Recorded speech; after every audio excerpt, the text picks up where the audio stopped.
O presidente da Câmara, Rodrigo Maia, disse nessa quinta-feira que é necessário estabelecer as diferenças entre os ministros Ricardo Salles, do Meio Ambiente, e Abraham Weintraub, da Educação. Na quarta, Maia fez críticas a ambos durante evento promovido por um banco aqui em São Paulo. Nessa quinta, ele baixou um pouco o tom em relação ao titular do Meio Ambiente. Sobre o trabalho do Weintraub, porém, Maia manteve a avaliação de que a educação vai mal e que as consequências serão longas. Robson, você tem um trecho aí? Dispara pra gente. A educação atrapalha o Brasil, atrapalha o futuro das nossas crianças, está comprometendo o futuro de muitas gerações, que cada ano que se perde, né, com a ineficiência, com o discurso ideológico e péssima qualidade na administração, né, acaba prejudicando, né, os anos seguintes da nossa sociedade. Muito bem, a relação entre o Rodrigo Maia e o ministro da Educação, ela piorou no final do ano passado, estou pescando aqui o nome, com a exoneração de Rodrigo Dias, do cargo de presidente do FNDE, o Fundo Nacional de Desenvolvimento da Educação. Dias havia sido indicado pelo presidente da Câmara. Ainda segundo Rodrigo Maia, o ministro Ricardo Salles, de fato, radicalizou no ano passado, estremecendo as relações com entidades do setor. Ainda assim, ele avaliou o ministro como um quadro de muita qualidade, aspas, de novo. Apenas acho que, como ele conduziu no ano passado, para ele restabelecer essa relação, não será simples. Vamos lá, Augusto, começa com você agora. Eu acho o seguinte, se existe a separação dos poderes, o que é que tem a ver o Rodrigo Maia com o poder executivo? Eu acho que o ministro Weintraub merece críticas, nós temos o direito de criticá-los e temos feito isso aqui no programa. A gente aponta os erros, diz agora, o Rodrigo Maia, ele está com a síndrome do primeiro-ministro, que ele não é. Ele não pode fazer isso.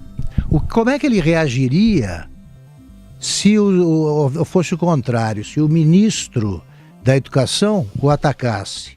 Ele, aliás, o Rodrigo Maia, qualificou o Moro de funcionário do presidente Bolsonaro porque não gostou do trabalho legítimo que o Moro fazia para aprovar leis que o Moro considera benéficas ao país. Então, quem é o Rodrigo Maia? Eu desafio o Rodrigo Maia a, por exemplo, comentar o que ele acha do poder do Supremo Tribunal Federal.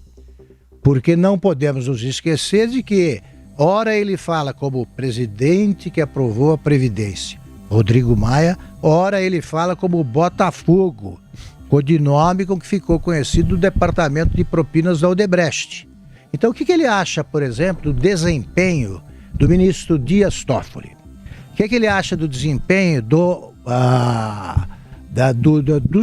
Lewandowski? O que ele acha do Gilmar Mendes? Ele não tem nada a dizer? Você pega um ministro em baixa, é fácil. Fala sobre o ministro do Supremo. Então esse tipo de valentia, né, o cara que pega o cavalo que passa já arreado, aí essa é fácil. Eu quero ver demonstrar essa coragem dizendo o que o Brasil pensa, porque ele vai dizer, não, é o que o Brasil acha. O Brasil, ele sabe o que o Brasil acha desses ministros do Supremo. Fale em nome do Brasil. Zé Maria Trindade.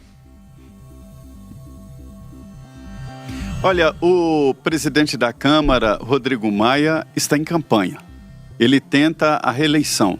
Primeiro, ele tem que aprovar uma emenda à Constituição, aprovando essa emenda na Câmara e Senado.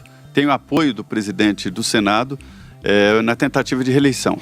Isso porque a Constituição impede a reeleição e já houve a abertura de uma exceção no caso de legislaturas diferentes. Foi o que aconteceu na última eleição do presidente da Câmara. Legislatura diferente, mas agora é a mesma legislatura. Então é preciso aprovar uma emenda à Constituição permitindo a reeleição.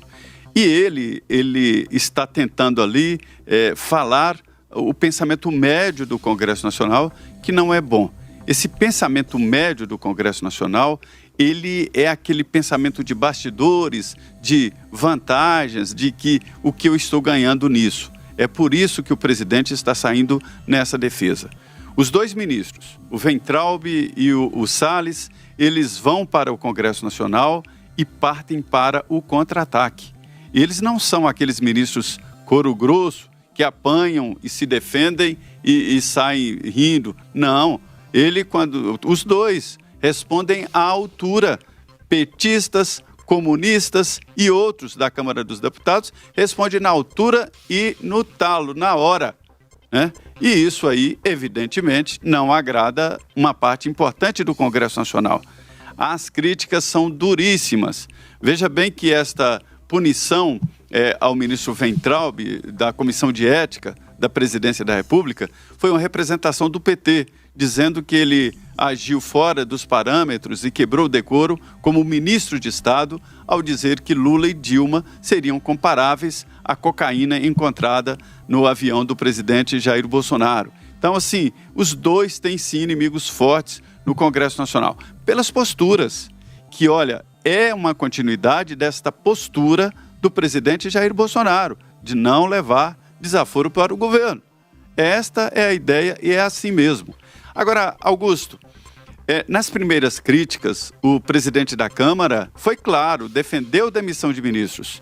Hoje, como disse o Silvio, ele deu uma maneirada. Ele falou, olha, não estou defendendo demissão nem nada, essa é uma função do presidente Jair Bolsonaro, e é mesmo. A caneta azul é do presidente Jair Bolsonaro para admitir e para demitir. Agora, a crítica, e ele faz questão de dizer, é uma crítica, pelo menos ele tem direito de criticar. Agora, de pedir demissão, não. Quem demite e quem contrata é o presidente. Pois é, então vamos admitir o direito de criticar, tá? Você tem razão. Eu estou convidando de novo o presidente da Câmara a criticar os ministros do Supremo, ou eles têm um comportamento exemplar. Não há nada a dizer, né? Demissão ele não pode nem pedir, porque eles são indemissíveis. Mas eles também são criticáveis. Nós criticamos o tempo todo. Eu acho, por exemplo, que o Supremo Tribunal Federal não merece ser presidido por alguém que foi reprovado 2 vezes no concurso de ingresso na magistratura paulista. Não pode. Já ele tanto acha que merece o cargo, Dias Toffoli, que ele critica os jovens juízes que ainda são imaturos.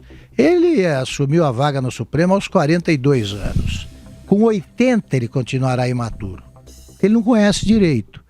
Convido o Rodrigo Maia a dizer o que acha disso. Se ele discorda do que eu estou dizendo, por exemplo. O que ele diria se o Jair Bolsonaro recomendasse a demissão do secretário-geral da Câmara? Ele invocaria a independência dos poderes. Ele só é livre para criticar quando fala de ministro do Executivo. Aí é fácil. Pois é, ô Zé, só pra gente amarrar aqui o assunto, até que ponto você acha que... A gente tá voltando agora do recesso, né? O Congresso vai voltar. Até que ponto você acha que a tensão tá um tom acima do que encerrou o ano passado? Porque tem reformas para passar, tem a reforma administrativa, tem a questão da proposta de emenda constitucional da segunda instância, que o Congresso, bem ou mal, iria reformar aquela vergonha que o Supremo Tribunal Federal fez com o nosso país, né? Com a nossa Constituição. Até que ponto você acha que tá um tom acima, que vai voltar um pouco mais dura a relação entre executivo e legislativo? Você acertou, está mesmo, e é uma progressão, está muito mais tensa. O presidente da Câmara disse não ao ministro Luiz Eduardo sobre prioridades do governo no Congresso. O ministro entregou umas prioridades, ele disse, olha, os líderes é que vão definir, mas o presidente da Câmara já está se reunindo com líderes, já esteve com Aguinaldo Ribeiro, que é o líder da maioria, e já definiu ali pontos e não está nem aí para as prioridades do presidente Jair Bolsonaro. No Senado Federal, o Davi Alcolumbre, o presidente do Senado, o senador Davi Alcolumbre, também está definindo prioridades. Começa na reforma tributária, viu, Silvio? Haverá a unificação de um projeto entre Câmara e Senado e pronto. E os deputados e senadores são os donos da reforma tributária. E aí o que acontece? Isso é uma demonstração de confirmação. Eu também mando, eu também posso. E é a independência que o presidente Jair Bolsonaro vem pregando desde o início. Na segunda-feira, vai acontecer ali a solenidade de instalação do ano legislativo. Aí o presidente manda a mensagem presidencial, será lida no plenário. Nesta mensagem estão ali, primeiro de um lado, o resumo de 2019, o primeiro ano do governo Bolsonaro, né, dizendo o que fez, e a projeção de 2020, o que o governo espera e espera do Congresso Nacional. O discurso, prestem atenção, o discurso do presidente do Senado, senador Davi Alcolumbre, me informaram que será um discurso afirmativo e no tom do presidente da Câmara, no sentido de bradar a independência do Legislativo. Acho desnecessário.